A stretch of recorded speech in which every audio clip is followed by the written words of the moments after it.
श्रोता प्रेमियों, मैं राम सागर शास्त्री आप लोगों के समक्ष रखने जा रहा हूं हस्त ज्योतिष। देखिए, कहा गया है ललाटे लिखितम धात्रा रेखा चिन्हम शुभाशुभम यद ज्ञात्वा पुरुषो लोके त्रिकालज्ञो भवे ध्रुवम। ललाट में लिखे हुए शुभ या अशुभ रेखा चिन्हों को जो पुरुष जान लेता है वही संसार में त्रिकालज्ञ है। ललाट में शुद्ध सरल सीधी पूर्ण रेखा होने से मनुष्य सुखी और दीर्घायु होता है।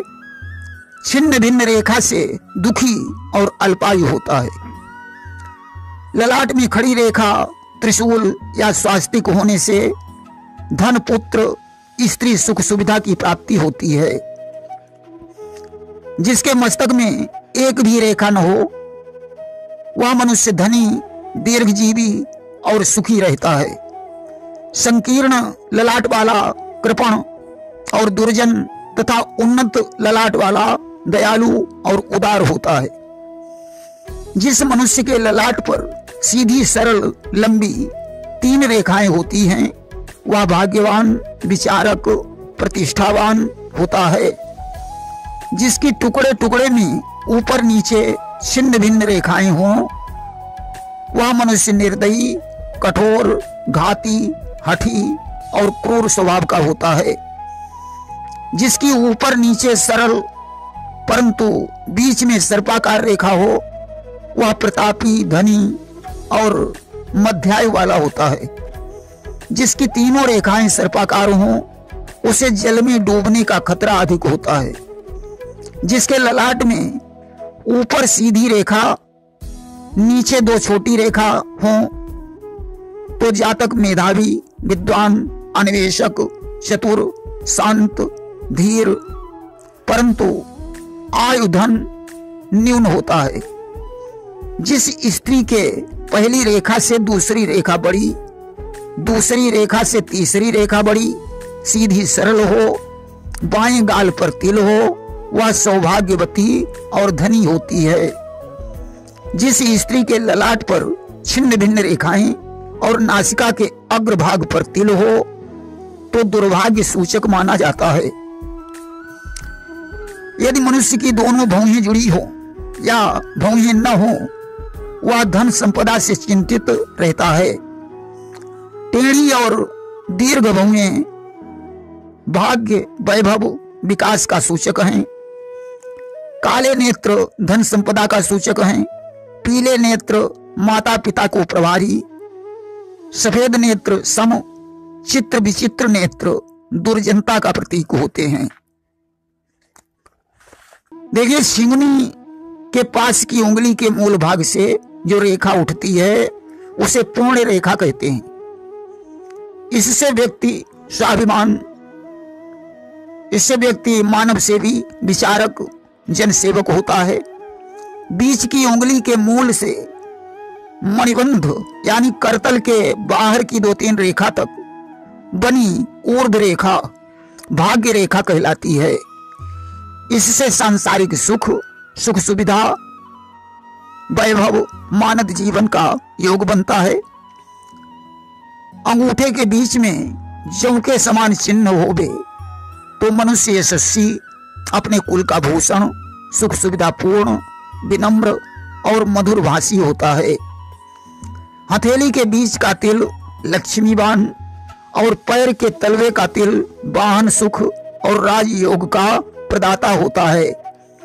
मणिबंध से शनि पर्वत तक जाने वाली रेखा भाग्य रेखा होती है। इसी प्रकार चंद्र स्थान से शनि पर्वत तक जाने वाली रेखा चंद्र या भाग्य रेखा कहलाती है। इन दोनों रेखा के जीव यश धन संपदा युक्त वैभव उपभोक्ता बनते हैं। मणिबंध में 3 रेखा होती हैं। 3 से अधिक होने पर दुर्भाग्य सूचक मानी जाती हैं। अंगूठे के मूल से लगी प्रथम मणिबंध संज्ञक रेखा धन संपदा की, बीच वाली रेखा ज्ञान विज्ञान गुणज्ञता की तथा अंतिम तीसरी मणिबंध रेखा भक्ति भावना यश पूर्ण पराक्रम की सूचक होती है। ये 3 रेखाएं स्वच्छ सरल होनी चाहिए। शिंगनी के मूल की रेखा स्त्री सुख या विवाह की रेखा है। अंगूठे के मूल की रेखा संतान सुख की है। शिंगनी से तर्जनी तक आयु रेखा, चंद्र पर्वत से अंगुष्ठ तक मात्र रेखा, अंगूठे के मूल से अंगुष्ठ पर्यंत तक पितृ रेखा या आयु रेखा होती है, या विवाह रेखा के पीछे संतान रेखा। शिंगनी से तर्जनी तक आयु रेखा, इसके मध्य हृदय रेखा तथा अंगुष्ठ के पास की बड़ी लंबी रेखा मस्तिष्क रेखा है। कुछ लोग ऐसा भी विचार करते हैं। हाथ की दोष रहित सूर्य रेखा मस्तिष्क रेखा का स्पर्श करे तथा मस्तिष्क रेखा गुरु पर्वत को छू रही हो तो उच्च पद प्राप्त होता है। यदि सूर्य की उंगली लंबी तथा प्रथम पोर लंबा हो, मस्तिष्क रेखा सीधी हो, शनि की उंगली लंबी हो तो व्यक्ति सर्वोच्च शासक बनता है। यदि विवाह रेखा कनिष्का उंगली की ओर झुकी हुई हो, माने छिंगनी की ओर झुकी हुई हो, तो विवाह नहीं होता है। यदि चंद्र पर्वत अत्यधिक उभरा हो तो व्यक्ति शराबी होता है। यदि शनि की उंगली मध्यमा, सूर्य की उंगली अनामिका बराबर की हो, सूर्य रेखा स्पष्ट, मस्तिष्क रेखा नीचे की ओर झुकी हो तो व्यक्ति जुआरी होता है। यदि मस्तिष्क रेखा और स्वास्थ्य रेखा मिल रही हो एवं शनि पर्वत ऊंचा हो तो आत्महत्या का योग होता है। शुक्र रेखा जीवन रेखा को काट रही हो तथा भाग्य रेखा पर द्वीप चिन्ह हो तो व्यक्ति व्यभिचारी होता है। यदि हथेली लाल, उंगलियां लाल, जीवन रेखा स्पष्ट, गहरी दोष रहित हो तो उस व्यक्ति की उम्र लंबी होती है। मस्तिष्क रेखा लंबी, सूर्य की उंगली मोटी, चंद्र मंगल क्षेत्र मणिबंध को दबा रहे हों तो व्यक्ति चित्रकार होता है। बुध पर्वत विकसित, बुध की उंगली टेढ़ी, हथेली पर रेखाओं का जाल बना हो तो व्यक्ति चोर होता है। बृहस्पति एवं चंद्र पर्वत उन्नत, तर्जनी लंबी, मस्तिष्क रेखा लंबी और नीचे को झुक रही हो तो व्यक्ति ज्ञानी होता है। गुरु पर्वत, शनि पर्वत उन्नत एवं शनि पर्वत पर त्रिभुज का चिन्ह हो तो व्यक्ति संत बनता है। अनामिका उंगली के पहले पोर पर क्रॉस का चिन्ह हो तथा गुरु पर्वत ऊंचा हो तो व्यक्ति चरित्रवान होता है। जिस मनुष्य की छाती पर बाल न हो वह आडंबरी, स्वार्थी, खर्चीला, अविश्वासी और धोखेबाज माना जाता है।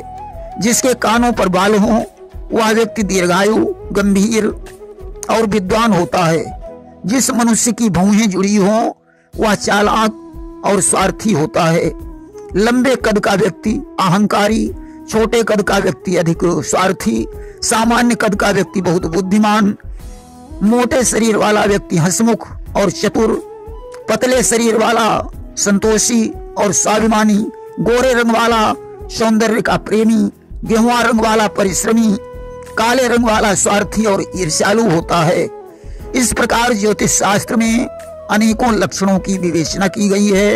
अधिक जानकारी के लिए धर्म ग्रंथों का अध्ययन करें। प्रेम से बोलिए वृंदावन बिहारी लाल की जय।